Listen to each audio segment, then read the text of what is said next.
નમસ્કાર. પાર્લામેન્ટ ખતમ કર્યા પછી અને યુનિયન એક્ઝિક્યુટિવને સમજ્યા પછી હવે આપણે સ્ટેટ લેજિસ્લેટિવ, બરાબર, જેવી રીતે કે સંસદ બન્યા છે તેવી રીતે સેમ પ્રોસેસ કોની હશે બેટા? સ્ટેટની. બરાબર. સંસદ જેવી જ પ્રોસેસ છે રાજ્ય વિધાનસભાની. બરાબર. Legislative assembly. શું કહેવાય બેટા એને? Legislative assembly. જેવી રીતે ત્યાં લોકસભા છે એવી રીતે અહીંયા કોણ છે? બરાબર, સ્ટેટ લેજિસ્લેટિવ એસેમ્બલી. એટલે તો એવું બોલે ને બેટા, legislative assembly, member of legislative assembly, એવું જ બોલે ને એમએલએ ને. આમ અહીંયા હોય રાજ્યસભા, તો અહીંયા શું કહેવાય ખબર? કાઉન્સિલ ઓફ, કાઉન્સિલ બોલાશે, લેજિસ્લેટિવ કાઉન્સિલ, વિધાન પરિષદ. શું બોલાય બેટા? વિધાન પરિષદ. અહીં કોણ છે? રાજ્યસભા. બંનેનો ડિફરન્સ ખબર પડી બેટા? હવે દેખો, બધું મોટે ભાગે સેમ છે. બરાબર. જ્યાં રાષ્ટ્રપતિ છે ત્યાં અહીં કોને લગાડીશું બેટા? રાજ્યપાલને. પણ જ્યાં ફરક છે, જે 5-6% ફરક છે, એને આપણે જલ્દી જલ્દી ખતમ કરીશું. એ પાર્લામેન્ટ ખતમ કરવામાં સમય નથી લાગ્યો, એટલે સમય લીધો છે એટલે અહીંયા જલ્દી ખતમ થશે. પણ જ્યાં હું અંડરલાઈન કરાવું એ તમારે થોડું સમજવાનું છે. ઓકે બેટા? દેખો, તો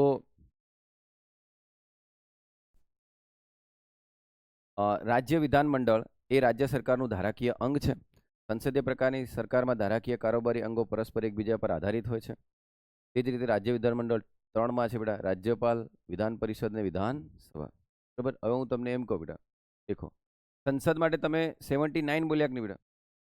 બરાબર. એમાં 89 એડ કરો. દેખો બેટા, 9 9 18 વધી 1, બરાબર, 168 આવે કે નહીં બેટા? ખતમ. જેવી રીતે સંસદ માટે કયો આર્ટિકલ છે બેટા? 79. એવી રીતે આના માટે કયો આર્ટિકલ હશે બેટા? હા, જ્યાં જ્યાં તમારે કશું નહીં કરવાનું બેટા, આ એડ કરતું જવાનું, મોટે ભાગે સેટ થઈ જશે અને પરીક્ષામાં જ આવશે. બરાબર. રાજ્યપાલ રાજ્ય વિધાનમંડળ અંગ છે, પરંતુ તેઓ રાજ્યની ધારાસભામાંના કોઈ ગૃહના સભ્ય નથી. તો બોલો, સેમ પ્રેસિડેન્ટ જેવું જ છે કે નહીં બેટા? બરાબર. દેશના તમામ રાજ્યોના વિધાનમંડળમાં એકરૂપતા જોવા મળતી નથી. તેમના મોટાભાગના યુનિકેમરલિઝમ, જ્યારે બાયકેમરલિઝમ અમુક રાજ્યોમાં જ દેખવા મળે છે. બરાબર. બાયકેમરલિઝમ ક્યાં ક્યાં દેખવા મળે આપણને બેટા? કર્ણાટક છે, બરાબર, છ એક રાજ્યની અંદર છે. એના માટે ઉત્તર પ્રદેશ છે, બિહાર છે, બરાબર, આમ મહારાષ્ટ્ર છે, કર્ણાટક છે, વેસ્ટ બેંગાલ છે, બરાબર, આંધ્રપ્રદેશ છે, બરાબર. એ જગ્યાએ આપણને દેખવા મળે છે. ભણીશું આપણે વિધાન પરિષદ કઈ રીતે બનાવવાનું, કઈ રીતે નિયમ. બરાબર. હવે અહીં દેખજો બેટા, સાહેબ, બધી જગ્યાએ વિધાન પરિષદ નથી, પણ વિધાન પરિષદ બનાવવું હોય તો સાંભળજો બેટા, હું શું બોલ્યો. દેખો, બધા રાજ્યોની અંદર વિધાન પરિષદ નથી. ભારતના તમામ રાજ્યોની અંદર વિધાન પરિષદ નથી. અમુક રાજ્યોમાં વિધાન પરિષદ છે. જેવી રીતે સેન્ટરમાં બાયકેમરલિઝમ છે, 2 ગૃહો છે, તો રાજ્યોમાં પણ 2 ગૃહો હોવા જોઈએ. પણ દેખ લો બેટા, ખર્ચો, એક્સપેન્સ, ખર્ચ. શું શબ્દ બોલવાનો બેટા? ખર્ચ. એમનું ઇલેક્શન કરવું, બરાબર, એમનો પગાર ભત્તા બધું રાજ્યના એકત્રિત ફંડમાંથી થાય. ખર્ચ વધી જાય. બરાબર. આમ તો ખર્ચને ધ્યાનમાં રાખીને બેટા, બરાબર, પરિસ્થિતિ પ્રમાણે બંધારણે કહી દીધું કે જે દિવસ તમારી જોડે કેપેબલ થઈ જાવ ત્યારે બનાવજો. બરાબર. આમ એનો મતલબ વિધાન પરિષદ બનાવવું અને વિધાન પરિષદનો નાશ કરવો. વિધાન પરિષદ સમાપ્ત કરવી અને વિધાન પરિષદ બનાવવી, એ બંનેમાં પાવર સંસદ જોડે છે. પણ સ્ટાર્ટ કોણ કરે બેટા ખબર? જે રાજ્ય વિધાન પરિષદ બનાવવાની હોય એ રાજ્ય સ્ટાર્ટ કરે. ફરી બોલું બેટા, માન લો ગુજરાતમાં વિધાન પરિષદ નથી કે નહીં?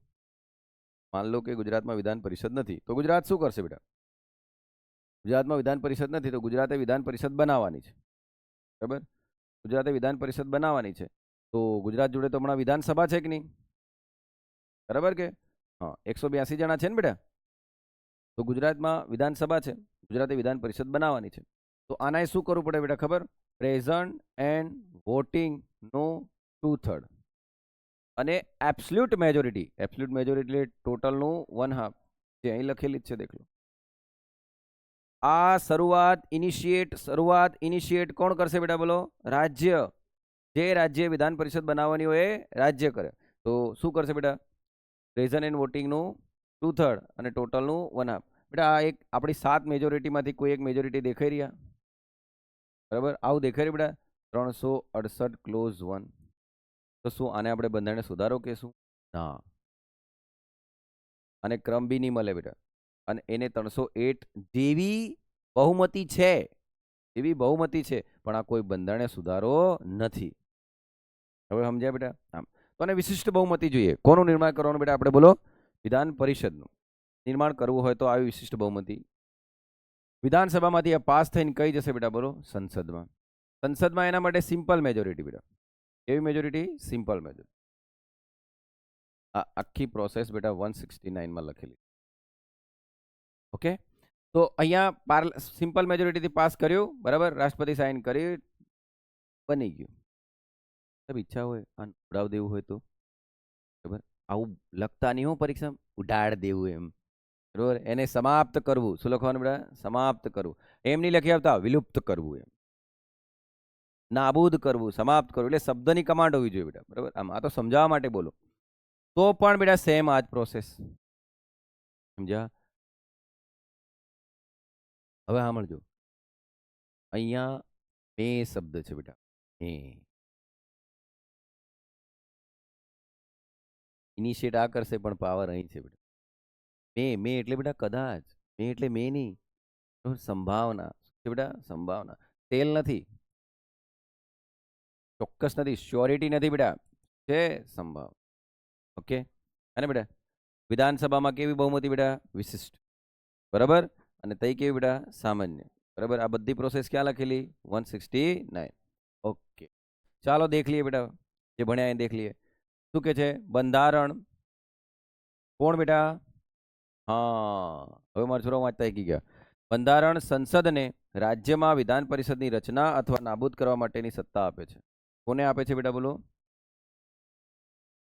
પરંતુ પહેલા આ માટેનો પ્રસ્તાવ એટલે ઠરાવ ને બેટા, રાજ્યની વિધાનસભામાં વિશિષ્ટ બહુમતી આવી કે નહીં વાત, બરાબર, કુલ સભ્યના 50% એટલે T1/2 પ્રેઝન્ટ એન્ડ વોટિંગ યાની કે 2/3 પસાર થયેલો હોવો જોઈએ. નોંધનીય છે કે આવી રીતે વિધાન પરિષદની રચના નાબૂદી અંગેનો સંસદનો કાયદો અનુચ્છેદ 368 હેઠળનો બંધારણીય સુધારો ગણાતો નથી. તેથી તેને સંસદને સામાન્ય બહુમતીથી પસાર કરી શકે.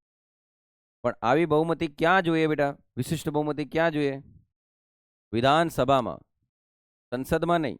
સંસદમાં તો કેવી જોઈએ? સામાન્ય બહુમતી. ક્યાં? આમ એનો મતલબ વિધાનસભામાં જે બહુમતી મેળવો છો એ સંસદના 368 ક્લોઝ 1 ને મળતી આવે છે કે નહીં? હવે સાંભળજો, એનો મતલબ આ બધું કર્યા બાદ, વિધાનસભાએ પાસ કર્યા બાદ બી પાર્લામેન્ટ મે વાપરે છે કે નહીં બેટા? બરાબર, હે ને બેટા? આમ હવે અહીં દેખજો, અને એના માટે પાર્લામેન્ટ શું કરશે બેટા? કાયદો. શું કરશે? કાયદો. એટલે બેટા તમને કહું, જ્યાં જ્યાં વિધાન પરિષદનું નિર્માણ થયું કે વિધાન પરિષદની નાબૂદી થઈ, એને કોઈ દિવસ બંધારણીય સુધારાનો ક્રમ મળ્યો નથી. બરાબર, કાયદા દ્વારા એનું નિર્માણ પર કરી દે ને કાયદા દ્વારા એને. ઓકે, સામાન્ય બહુમતી તો પછી એ જ એવું જ થયું ને બેટા. ચાલો અહીં દેખજો, વિધાનસભા બેટા, વિધાન પરિષદ સમજી ગયા?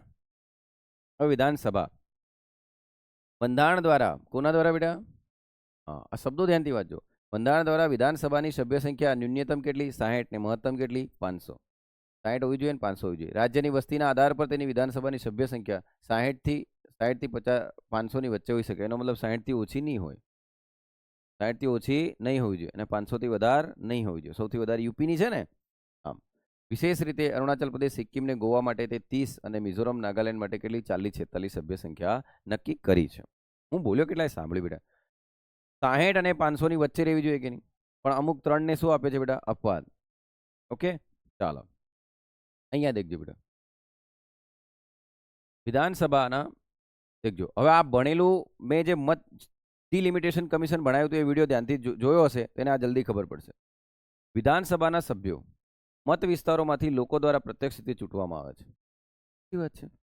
રાજ્યપાલને જો સંતોષ થાય કે એંગ્લો ભારતીયોનું ચૂંટાયેલા પ્રતિનિધિઓ નથી જળવાતું તો તેમની નિમણૂક કરે, પણ આ કેન્સલ થઈ ગયું બેટા. 333, બરાબર. કયો અનુચ્છેદ બેટા? 333. પ્રત્યક્ષ ચૂંટણીના આયોજન માટે રાજ્ય અલગ અલગ મત વિસ્તારોમાં વહેંચવામાં આવે છે. આવી ગયું ડિલિમિટેશન કમિશન. અને મેં શું કીધું હતું બેટા? અહીંયા તાલુકા જિલ્લાને ધ્યાનમાં લેવાના નહીં. એ ફક્ત ને ફક્ત શું છે બેટા? વહીવટી એકમો. ઓકે, આ મત વિસ્તારો સીમાંકન એ રીતે નક્કી કરવાનું જેથી મત વિસ્તારની વસ્તી અને તેને ફાળવવામાં આવેલી બેઠકોનો ગુણોત્તર કેવો રહે બેટા? સરખો. હું આ નહીં સમજાવું તો બી ચાલે કે નહીં? કેમ? કારણ કે આપણે ક્યાં ભણ્યા છે બેટા? ડિલિમિટેશન કમિશન, બરાબર. આમ એટલે એ રીતે છે. બરાબર 42મો બંધારણ સુધારો ને 2003 વાળું ને આખું એ સેમ કટ કોપી પેસ્ટ છે કે નહીં બેટા? હે ને? આમ એ ડિલિમિટેશન વાળો વિડીયો જોઈ લેજો બેટા ધ્યાનથી. ઓકે, આની લાયકાત શું હોવી જોઈએ તો દેખ લો. જેવી એમપીની હતી એવી જ એમએલએની છે કે નહીં દેખ લો. બરાબર, તે ભારતનો શું હોવું જોઈએ બેટા? નાગરિક. વ્યક્તિ ચૂંટણી પંચની સામે ત્રીજી અનુસૂચિ પ્રમાણે શું લઈ લેવું છે? શપથ. 25 વર્ષ એમપી એવું હતું કે નહીં બેટા? આમ હવે અહીં દેખજો બેટા, અહીં ધ્યાનથી સમજજો. વિધાનસભા કોઈ કાયદો પાસ કરે ને બેટા, કોણ પાસ કરે બેટા બોલો? વિધાનસભા. વિધાનસભા કોઈ કાયદો પાસ કરે ને વિધાન પરિષદ જોડે જાય ને બેટા, ધ્યાનથી સાંભળજો બેટા. વિધાનસભા કોઈ કાયદો પાસ કર્યો, એ ભલે ઓર્ડિનરી બિલ હોય, બરાબર, એ અહીં ગયું વિધાન પરિષદ જોડે, બરાબર, તો પેલા એ 3 મહિના સુધી રાખી શકે. કેટલા સાહેબ? 3 મહિના સુધી રાખે, બરાબર, પસાર નહીં થયું સાહેબ, સંયુક્ત બેઠક આવે. અહીં કોઈ સંયુક્ત બેઠક નહીં આવે. ધ્યાનથી સાંભળજો. આ ત્યાં લોકસભા રાજ્યસભા 6 મહિના સુધી કઈ નહીં થાય તો ડેડલોક આવી જાય કે નહીં? સંયુક્ત બેઠક આવે કે નહીં બેટા? મઠાઘાટ થાય તો ક્યાં? દેશ લેવલે સંસદ પર, બરાબર, લોકસભા રાજ્યસભામાં. પણ કયું બિલ? Ordinary bill. આ હવે ખબર પડે છે બેટા, મેં બધું ભણાવ્યું છે. તો દેખ લો અહીંયા 3 મહિના. સાહેબ પણ આનંદ કંઈ પૂછો તો ખરા, વિધાનસભા પરિષદ વાળાને આટલું નિર્માણ કર્યું છે, બરાબર, આમાં પાછા વિધાન પરિષદમાં સભ્યો બી કી કમ આવે ખબર બેટા? 16 16 112 112 1/3 આવું કરીને કંઈક. 1 મિનિટ દેખો, 1/3 1/3 1/6 આમ કરીને નિમણૂક થાય છે બેટા ટોટલ. જોઈ લે, હમણાં આગળ આવે છે. તો અહીં દેખો બેટા, હું સમજાવતો તો કંઈક ને સમજાવવા જતો રહ્યો. બીજું વિધાનસભા છે બેટા, ઓર્ડિનરી બિલ છે, બરાબર, પાસ થઈને કઈ જતું રહ્યું બેટા બોલો? વિધાન પરિષદ જતું રહ્યું. હા કે ના બોલો? વિધાન પરિષદ જતું રહ્યું. વિધાનસભામાંથી ક્યાં જતું રહ્યું બેટા? વિધાન પરિષદ. ઓર્ડિનરી બિલ છે, કેટલા મહિના રાખ્યું બેટા? 3 મહિના. ઓકે સાહેબ, આને ભલામણ કરીને અહીં મોકલ્યું, બરાબર, આને ભલામણ નહીં માની, બરાબર, ઓકે, આમને ભલામણ કરી, રિકમેન્ડેશન. શું કહેવાય બેટા? રિકમેન્ડેશન, બરાબર. આમ આને ભલામણ કરીને મોકલ્યું, રિકમેન્ડ કર્યું, ભલામણ કરી, આને નહીં માન્યું. સાહેબ 3 મહિના સુધી અહીં પહેલા પડી રહ્યું. સંયુક્ત બેઠક આવે? નહીં આવે, બરાબર. અહીંયા સંયુક્ત બેઠક આવશે નહીં. ઓકે સાહેબ, એક કામ કરીએ, હવે ભલામણ કરીને અહીં મોકલ્યું, ફરી આને આમની ભલામણ સ્વીકારી અથવા નહીં સ્વીકારી, ફરી પાછું અહીં મોકલ્યું. 1 મહિનો. સાહેબ આને ફરી અહીં મોકલ્યું, બરાબર બેટા. હવે આના ભલામણ કરે કે નહીં કરે, બિલ આપણું પાસ. ઓહો હો સાહેબ, એનો મતલબ એવો થયો કે વિધાન પરિષદ ઓછામાં ઓછો 4 મહિના સુધી રાખી શકે, બરાબર. એ 4 મહિના ઓછામાં ઓછું એમ નહીં બોલે બેટા, શું બોલે? 4 મહિના સુધી વિધાન પરિષદ કઈ ભલામણો કે એમ તેમ કરી શકે. બાકી વિધાન પરિષદમાં, બરાબર, મંજૂરી નહીં મળે તો બી એ બિલ પાસ થયેલું ગણાય. અને કોની જોડે મોકલ દેવાનું બેટા? રાજ્યપાલ જોડે. અહીંયા કોઈ સંયુક્ત બેઠક આવે, ખબર પડી? નહીં સમજાય બેટા. પેલા અહીં બી બિલ રજૂ થાય, અહીં જાય બેટા. અહીં સાહેબ અહીં રજૂ કર્યું હોય તો અહીં જાય ને, આ પાસ કરે, ફાઇનલ બેટા. સાહેબ વિધાન પરિષદનું કંઈ છે જ નહીં. હા બેટા, એટલે તો વિધાન પરિષદને શું કહેવાય ખબર બેટા? સેકન્ડરી હાઉસ છે, ગૌણ ગૃહ છે. રાજ્યસભામાં એવું નહોતું બેટા, બરાબર. એટલે તો રાજ્યસભાને આપણે શું કહેતા હતા બેટા? સેકન્ડ હાઉસ છે, સેકન્ડરી હાઉસ નહોતા બોલતા. હવે સમજણ પડી બેટા? એ સેકન્ડ હાઉસ છે, સેકન્ડરી હાઉસ નથી, એ ગૌણ હાઉસ નથી બેટા. હવે સમજ્યા? ઓકે ચાલો અહીં જઈએ બેટા. એટલે અહીં શું કહે છે બેટા? કે નોટ અ સેકન્ડ હાઉસ, બરાબર. કેવું હાઉસ છે બેટા? Secondary house. ઓકે ચાલો, વિધાન પરિષદ. બંધારણ દ્વારા વિધાન પરિષદ સભ્ય સંખ્યા ઓછામાં ઓછી 40 ને વધુમાં વધુ તે રાજ્યની વિધાનસભાના કુલ સભ્ય સંખ્યાથી 1/3 નક્કી કરાય છે. ઓકે ચાલો, આ લીટીને સમજી લો. એનો મતલબ દેખ લો, વિધાનસભામાં શું કીધું બેટા? 60 કાં તો 500. આની વચ્ચે રમવું જોઈએ કે નહીં? એમએલએ વિધાનસભા વાળા, હે ને, વિધાનસભા વાળા, ડાયરેક્ટ ઇલેક્શન વાળા, બરાબર, પ્રત્યક્ષ ઇલેક્શન વાળા, મત વિસ્તાર પ્રમાણે ચૂંટાઈને જનારા, બરાબર. આમ ક્ષેત્રીય પરિષદ, આપણે શું કહેવાય ને બેટા? ટેરિટોરિયલ રિપ્રેઝન્ટેશન એમ કહીએ ને બેટા આપણે. પ્રાદેશિક પ્રતિનિધિત્વ, શું કહેવાય? પ્રાદેશિક પ્રતિનિધિત્વ વાળા. સેમ લોકસભા જેવું છે કે નહીં બેટા? 25 વર્ષની ઉંમર હોવી જોઈએ, ત્રીજી અનુસૂચિ પ્રમાણે શપથ લીધેલી હોવી જોઈએ, ભારતનો નાગરિક હોવો જોઈએ, આવું. પણ અહીંયા બેટા member of legislative council, Vidhan પરિષદ બેટા. એમાં કેટલા હોવો જોઈએ બેટા? 40. અને માન લો ગુજરાતની 162 વિધાનસભાની બેઠક છે, એના ત્રીજો ભાગ એટલે 60 ની આજુબાજુ હોય કે નહીં? સમજી ગયા? અચ્છા, એનો મતલબ વિધાન પરિષદના સભ્યોની સંખ્યા કેટલી રહેશે? તો ત્યાંના વિધાનસભાના સભ્યોની સંખ્યા કેટલી છે એના પર. ની સમજણ પડી?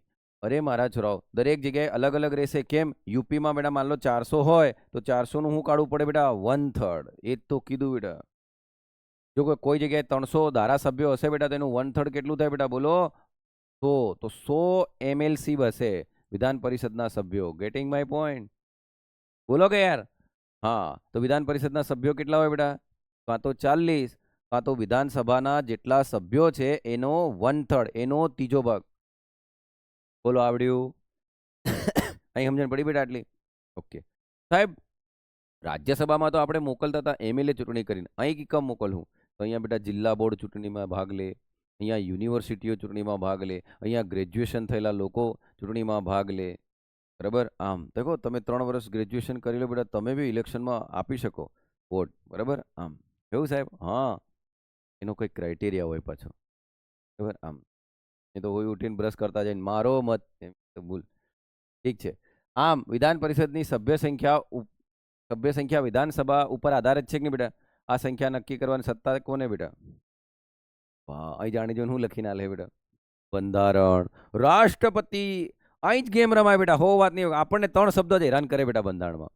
કયા? એક સંસદ, એક રાષ્ટ્રપતિ અને એક બંધારણ અને એક કાયદો. આ જોગવાઈ કાયદામાં હતી, આ જોગવાઈ રાષ્ટ્રપતિ મુજબ છે. આમ જ 4 શબ્દો એટલે જય જય રાષ્ટ્રપતિ આવે ને તો ટીક માર દેવાની. બરાબર? અને તઈ તો તમારું કોઈ મન ગમતું હોય ને એનું ચિહ્ન મેળ દેવાનું. બરાબર? આમ તમારું મનગમતો કોઈ અક્ષર હોય ને બેટા, એ લખ દેવાનું. બરાબર? આમ જેવી રીતે મને આમ આવું નહીં રેક્ટેંગલ મારું બેટા, આમ બરાબર. અને મને એમ લાગે ને આ મારથી ભૂલી જ જવાય છે તો હું આવું લખી દઉં બેટા. તઈ ડેન્જર છે એમ. બરાબર? It is danger to pass our exam એમ. બરાબર? એટલે એક્ઝામ પાસ કરવા માટે ડેન્જર છે એવું લખી દેવાનું બેટા. હવે સમજી જવાય એન કોનો છે એમ. બરાબર? આમ એટલે હા એ સંસાથી છે. અહીં દેખજો બેટા. હવે અહીં દેખો બેટા. સપ્રમાણ પ્રતિનિધિત્વ નહીં સમજાવું નહીં બેટા? હા, એકલ સંક્રમણીય મત, સિંગલ ટ્રાન્સફરેબલ વોટ આધારિત ચૂંટણી દ્વારા વિધાન પરિષદના સભ્યોની પરોક્ષ ચૂંટણી કરવામાં આવે છે. સેમ બેટા રાજ્યસભાની પ્રોસેસ છે કે નહીં? બરાબર? સપ્રમાણ પ્રતિનિધિત્વ એટલે વોટ વેલ્યુ બેટા. બરાબર? હા, સિંગલ ટ્રાન્સફરેબલ વોટ બેટા. અને કયું ઇલેક્શન? પરોક્ષ. હવે ખબર પડી પહેલો વિડીયો સરે કેમ બનાવ્યો? આ સરળતા સારું. બરાબર? આજ તમને સેમ રાજ્યસભામાં દેખાયું હતું કે નહીં? આ જ મેથડ સેમ તમને રાષ્ટ્રપતિ ઇલેક્શન, ઉપરાષ્ટ્રપતિ ઇલેક્શનમાં દેખાશે કે નહીં? ઓકે બેટા, ચાલો આગળ. હવે દેખો બેટા, હમણાં અહીંયા આપણને તકલીફ થતી હતી બેટા, 1/3 એમ. હવે ઘણા કહેતા સાહેબ 1/3 એટલે સમજણ થોડુંક ગણિતથી કાઢ દઉં બેટા. 1/3, 1/3, 1/12, 1/12 કેટલી વખત છે? 2 વખત. 1/12 અને 1/6. જેટલી બી સંખ્યા છે એનો ત્રીજો ભાગ, 12મો ભાગ, 12મો ભાગ, 6ઠ્ઠો ભાગ. બેટા 12નો ભાગ કયો થાય? હા બોલો, ટેન્શનમાં આવી ગયા. 12નો ભાગ તો શું થાય બેટા? 1 થાય કે નહીં? બોલો, વારે ગજબ છો યાર. 24નો 12મો ભાગ કયો થાય બેટા? હું ગણિત બી ભણાવું બેટા, મને આવડે. 24નો 12મો ભાગ કેટલો થાય બેટા? 2. બીજો ભાગ 12 થાય. સાહેબ, એ પહેલા તો વિધાનસભાના સભ્યો કેટલા છે એનો ત્રીજો ભાગ કાઢવાનો. એટલે ગુજરાતમાં જો વિધાન પરિષદ બનાવી હોય ને તો 182નો ત્રીજો ભાગ કાઢવાનો. 60ની આજુબાજુ આવે કે નહીં બેટા? અને એ 60નો ત્રીજો ભાગ, એ 60નો ત્રીજો ભાગ, એ 60નો 12મો ભાગ, એ 60નો 12મો ભાગ અને એ 60નો 6ઠ્ઠો ભાગ. તો આનો ત્રીજો ભાગ કેટલો થયો બેટા? બોલો જલ્દી. 20. ફરી આનો ત્રીજો ભાગ કેટલો થયો બેટા? 20. આનો 12મો ભાગ કેટલો થયો બેટા? 5. આનો 12મો ભાગ કેટલો થયો? 5. અને આનો 6ઠ્ઠો ભાગ કેટલો થાય? બરાબર? 10. હવે સરવાળો કરો દેખો ને આ બધાનો. કરો. 20, 20, 40, 45, 50 અને કેટલા થયા? થઈ ગયા કે નહીં? હાલ થઈ ગયા કે નહીં એમ કહો? હા બરાબર. એક બીજું ગણિતથી કાઢું બેટા, દેખ લો. એનો મતલબ 60 એ આખો ભાગ કહેવાય કે નહીં? 60 એ 1 કહેવાય ને આખો? દેખ લો બેટા, આ બધાનો લસા લેતા આવડે તમને?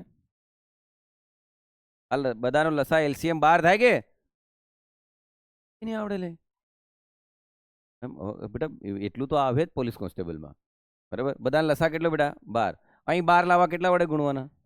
ઘણા કે સાહેબ મને લસા કાઢતા નહીં આવડે. કઈ નહીં બેટા, આખી જિંદગી એનામાં જ નીકળી આપણી. 3, 12, 6, બરાબર. તો 3 એકા 3, પેલા તો 2 ભગાય, 3 એમનું એમ, 6 દૂની 12, 3 દૂની 6, ફરી 2, 3 એકા એમને એમ, 3 દૂની 6, 3 3 દુ 6, 6 દુ 12. હવે 12 આવ્યો બેટા લસા, હે ને? આમ ભક્તિ ટેન્શનમાં દેખ લો, 12 લસા આવ્યો ભક્તિ, હે ને? હા, અહીં કેટલા ગુણું 12 થાય બેટા? 4. અહીં બી કેટલા ગુણું? 4. આ તો સંપૂર્ણ છે કે નહીં બેટા? બરાબર. આમ 16 કળા સંપૂર્ણ નિર્વિકારી બેટા, સૌકા. બરાબર. નહીં સમજ્યા? આનામ બધી કળા છે કે નહીં?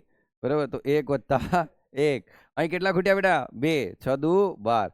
દેખ લો બેટા માર છોરાઓ, 4 ને 4 8, 9, 10, 2, 12. 12 ભાગ્યા 12, જવાબ 1 આવી ગયો કે નહીં બેટા? હવે સમજણ પડી? અચ્છા સાહેબ, એટલે એનામ કન્ફ્યુઝ નહીં થવાનું બેટા. 1 તૃતીયાંશ, 1 તૃતીયાંશ, 1 12 1 12 અને 1 ષષ્ઠમાંશ. હવે શું કરવાનું બેટા ખબર?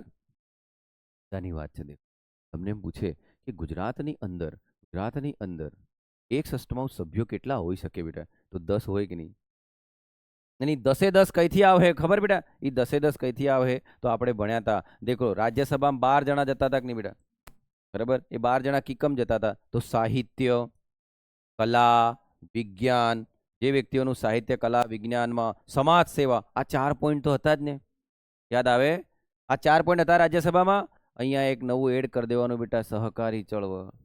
એટલે દેખ લો, તમારા સાહેબે રેક્ટેંગલ માર્યો કે નહીં બેટા? જ્યાં રેક્ટેંગલ મારે એ ખતરા. બરાબર. આમ સમજી લેવાનું બેટા. હો, ઓકે. વાહ સાહેબ વાહ. એટલે 1 ષષ્ઠમાંશ આમ આવવાના, આના નિમણૂક થવાની કે નહીં બેટા? વાહ સાહેબ, આ લોકો રાષ્ટ્રપતિની ઇલેક્શનમાં ભાગ લેશે. ચૂંટાયેલા લે, વિધાન પરિષદ વાળા લેતાય નહીં બાપા.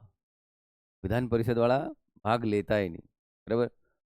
ના ના સાહેબ, રાષ્ટ્રપતિને એના પદ પરથી હટાવવાનો ને તારા લોકો ભાગ લે, ઈ આવે નહીં ભાઈ. દૂર દૂર એનાનો નાતો નથી બેટા.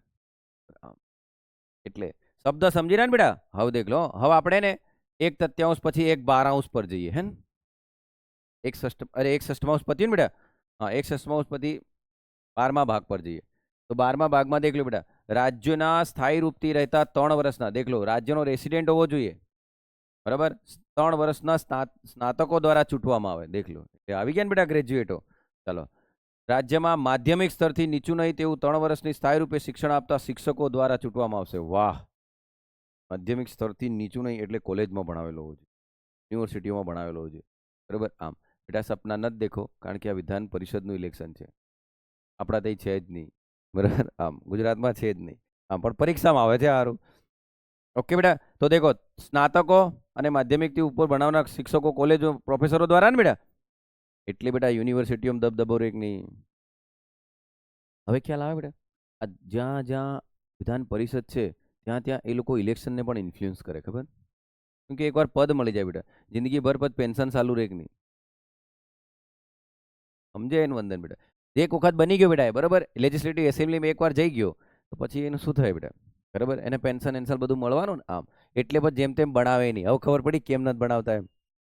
એ તો કેવા બાય કેમેરાલિઝમ હોવું જોઈએ, સેપરેશન ઓફ પાવર. બરાબર. આમ ગાંધીજીએ કીધું હતું પ્રોવિન્શિયલ ઓટોનોમી, એમ. એ ઓટોનોમી આ આવે એવું કહે ને આપણે? ના ભાઈ, ખર્ચો. શું શબ્દ છે બેટા? ખર્ચો.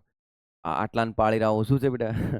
બરાબર. આમ ચાલો અહીં દેખો, 1 તૃતીયાંશ બેટા રાજ્યોની સ્થાનિક નગરપાલિકા, જિલ્લા બોર્ડ એ બધા ચૂંટે બેટા.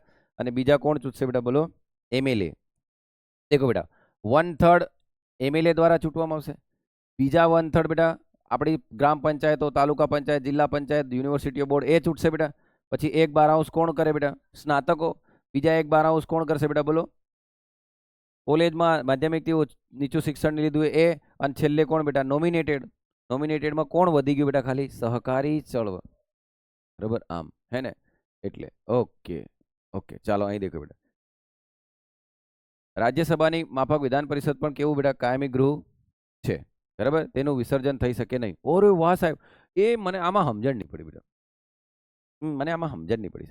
આને તમે એક બાજુ કાયમી ગૃહ કર્યા, તેનું વિસર્જન નહીં થઈ શકે એમ કર્યા. બરાબર. અને બીજી બાજુ એમ કર્યા કે સંસદ ધારે ત્યારે કાયદા દ્વારા તેનું સમાપ્ત કરી શકે છે. એ કેવું સમજાયું નહીં? શું તમને એવું લાગે બેટા સમાપ્ત અને વિસર્જન એક હરખું છે? સમાપ્ત કરું ને વિસર્જન કરું, સાહેબ એક સરખું જ દેખાઈ રહ્યું એમ, બરાબર. આમ હા દેખો, એક બાજુ તમે કહો છો ને કે 169 અનુચ્છેદ પ્રમાણે 169 અનુચ્છેદ પ્રમાણે વિધાન પરિષદને શું કરી શકાય બેટા? સમાપ્ત કરી શકાય. અને એક બાજુ કહે સાહેબ આનું વિસર્જન નહીં થાય. બેટા સમાપ્ત ને વિસર્જન અલગ છે. કોઈ આ તમે એમ કહો છો આજમાં આરે આત્મા અજર અમર અવિનાશી છે, બરાબર. એટલે મન કોઈ એમ કે ધડાક લઈને ગોળી માર દે અને પછી એમ કે પ્રમોદ તું મર્યો, આત્મા થોડી મરી ગઈ, આત્મા તો અજર અમર અવિનાશી છે કે. એટલે સમજો બેટા, હું શું કહેવા માંગુ છું, વિસર્જન અલગ વસ્તુ છે. જ્યારે રનિંગ હોય એ દરમિયાન એનું વિસર્જન નહીં થતું બેટા, બરાબર. આમ એ ડિઝોલ્વ નથી થતી એમ, એટલે એ કાયમી ગૃહ છે, બરાબર. સમાપ્ત કરવું એટલે તો પૂરું થઈ ગયું બેટા, આત્માય મરી ગઈ એમ કહેવાય, બરાબર. આમ સમજ્યા? ઠીક છે. વિસર્જન શબ્દ સમજો બેટા. મેં બીજું બી તમને સમજાવ્યું બેટા, નિલંબિત, બરાબર. આમ સસ્પેન્સ, શું કરવું? સસ્પેન્સ. હા, ડિસમિસ અલગ વસ્તુ છે ને બેટા. ચાલો, જે ભારતનો નાગરિક હોવો જોઈએ, ચૂંટણી પંચ દ્વારા, બરાબર, ચૂંટણી પંચ અધિકૃત 30 વર્ષ, દેખ લો અહીં 30 છે ને, અહીં 35 હતું, હે ને 30 જ હતું, બરાબર. હા એમ બી કે પછી વિધાન પરિષદના સભ્ય પરથી નિવૃત્તિ થનાર ગમે તેટલી વખત આવો એ તો છૂટાય, બરાબર. વિધાનસભા આપણી કઈ કઈ છે એ બધું કીધું છે બેટા. જવા દો પ્રમોદ સર, જવા દો જવા દો જવા દો જવા દો જવા દો. ઓકે, બોલો આવડશે બેટા તફાવત આખો? વિધાન પરિષદમાં બેટા અનામત હોય કે નહીં? બરાબર. આમ એટલે લોકસભા રાજ્યસભા જેવું જ છે ને બેટા. ચાલો હવે આ બધું નહીં ભણાવો બેટા. કેમ? લાયકાતો માટે તઈ જેમ હતું એમ જ અહીં છે, ગેરલાયકાતો માટે તઈ જેમ હતું એમ જ અહીં છે. એનો મતલબ સંસદ પરફેક્ટ આવડે તો આવડી જાય કે નહીં બેટા? બોલો કે નહીં ચલાવો ને બેટા, બોલો. હા, બરાબર. રાજ્યપાલ દ્વારા નિમણૂક પામેલ વ્યક્તિ તે રાજ્યનો નિવાસી. લાયકાત માટે દેખજો, હું બીજી એક વસ્તુ સમજ, જ્યારે રાજ્યપાલના અમુક એક લેક્ચર આપણો અલગથી જ લેશું બેટા રાજ્યપાલનો, એમાં હું થોડું ડીપલી આને સમજાવીશ. હમણાં આના પર હું ચર્ચા નહીં કરું, બરાબર. ગેરલાયકાતો બી બેટા આપણે બધું ભણ્યા કે નહીં? યાદ કરો, આ બધી ભણાવીને બેટા. 2 વર્ષથી જેલમાં, 25% હિસ્સેદારી, ઓફિસ ઓફ પ્રોફિટ, બધું સમજ્યા છે ને? આમ સંસદ વાળો વિડીયો ધ્યાનથી દેખ લેવાનો બેટા, એટલે આ જલ્દી આવડી જાય, બરાબર. આમ બરાબર, શપથ હપત ને એ બધું છે બેટા. હવે દેખો, મેં તમને અહીંયા એટલું સમજાવવાનું પડ્યું, વિધાન પરિષદ કઈ રીતે બને એ સમજી ગયા બેટા. એને નાબૂદ કઈ રીતે, એની આખી પ્રોસેસ આપણે સમજ્યા. પછી નિમણૂકવાળી પ્રોસેસ સમજ્યા. હવે દેખો, મેં તમને એમ કીધું હતું કે રાષ્ટ્રપતિ જે વીટો વાપરે ને બેટા ધારાસભા, એ રીતે રાજ્યપાલ બી કરે બેટા, હે ને. પણ રાજ્યપાલે ઇલેક્ટ નથી થયેલો ને બેટા, એ સેન્ટ્રલ ગવર્મેન્ટ તરફથી નિમણૂક પામેલો છે. એટલે હવે આપણા માટે સૌથી બેસ્ટ સમજવાનો કોઈ પોઈન્ટ હશે ને બેટા, એ કયો હશે? રાજ્યપાલ. રાજ્યપાલ જ સમજવાનો છે, બરાબર. આમ એટલે આપણે એના પર થોડો સમય નીકાળીશું અને રાજ્યપાલ ધ્યાનથી ભણીશું, અને લગભગ 2 કલાકનો વિડીયો આપણે બનાવીશું રાજ્યપાલનો જ. ઢગલો સવાલ બેટા રાજ્યપાલ પરથી આવે છે, બરાબર. આમ રાષ્ટ્રપતિ પરથી પણ ઘણા સવાલો પૂછાય છે, અને રાજ્યપાલ પરથી પણ ઘણા સવાલો પૂછાય છે. આમ ઓકે, બાકી સંસદને વાંચો બેટા ધ્યાનથી, આમાં ખબર પડી જાય. જ્યાં જ્યાં ફેરફાર આવશે ત્યાં હું તમને ટીક કરાવતો રહીશ, અને નહીં આવશે એ હું ડાયરેક્ટ એને પૂરું કરી દઈશ. તો એક પોઈન્ટ મારે એ સમજાવવાનો છે કે દેખો બેટા, રાજ્યપાલ અહીં રાષ્ટ્રપતિ જોડે વસ્તુ મૂકી દે ને બેટા, તો મેં તમને કીધું હતું કે રાષ્ટ્રપતિ એકવાર પુનઃવિચારણા માટે મોકલે, ફરી આવે, ફરી પુનઃવિચારણા માટે આવે, ફરી આવે, આમ ચાલ્યા જ કરશે બેટા. પણ જો સંસદ હશે તો એકવાર મોકલી, પુનઃવિચારણા ફરી આવે તો એ સાઇન કરશે. આટલું યાદ રાખજો બેટા, બરાબર. અને રાજ્યપાલ જે છે ને બેટા, એ રાજ્યપાલ શું કરશે ખબર? રાજ્યપાલને એવું લાગે કે આ બંધારણ વિષયક બાબત છે, તો એ કોની જોડે મોકલી દેશે બેટા? રાષ્ટ્રપતિ. હવે રાષ્ટ્રપતિ બી વિચારશે કે આ ઘટના 1950 પહેલાની છે કે 1950 પછીની છે, આ કેવી પરિસ્થિતિ છે. તો પછી બેટા 143માં અનુચ્છેદ પ્રમાણે, બરાબર, અહીં 143 એટલે અલગ નહીં સમજતા આરો, બરાબર. આ 143 આ અનુચ્છેદ પ્રમાણે કોની સલાહ લે છે બેટા? સર્વોચ્ચ અદાલત, બરાબર. કેમ? કારણ કે અર્થઘટન કરવાનું કામ તો એ જ કરે ને બેટા, એમ કહો, બરાબર. તો એની સલાહ લેશે. બસ આવું વિચાર્યા કરજો બેટા, તો રાજ્યપાલ પણ તમને આવડી જશે. પણ રાજ્યપાલ કેવો હોવો જોઈએ, શું કરવું જોઈએ, એના કામ શું છે, એની સેવાની શરતો શું છે, એના ધારાધોરણ, માપદંડો, એ બધું નક્કી કરવાની આપણે અમુક આયોગો, કમિશનની નિમણૂક કરી હતી. એ કમિશનોમાં આપણે ભણીશું, જેવી રીતે કે સરકારી આયોગ છે, બરાબર, મદન પૂછી આયોગ છે, એ બધા આયોગની અંદર આપણે રાજ્યપાલને ધ્યાનથી ભણીશું કે રાજ્યપાલ કેવો હોવો જોઈએ. ફક્ત સરકારનો શું નહીં હોવો જોઈએ બેટા? એજન્ટ. કારણ કે કાલે જ આપણે એસઆર મુંબઈ કેસમાં ભણ્યા હતા, એક રાજ્યપાલ કેવી ગેમ રમી ગયો બેટા, ફ્લોર ટેસ્ટ કરાયા વગર જ ડાયરેક્ટ એને મોકલી દીધું, એમ કે બંધારણ પ્રમાણે ચાલતું નથી એમ, બરાબર. એટલું છે બેટા, બરાબર, એટલું જ રાખીએ, બરાબર. અને વાંચજો બંને આ ચેપ્ટરો, હે ને. આગલા વિડીયો જોયેલા હશે તમે.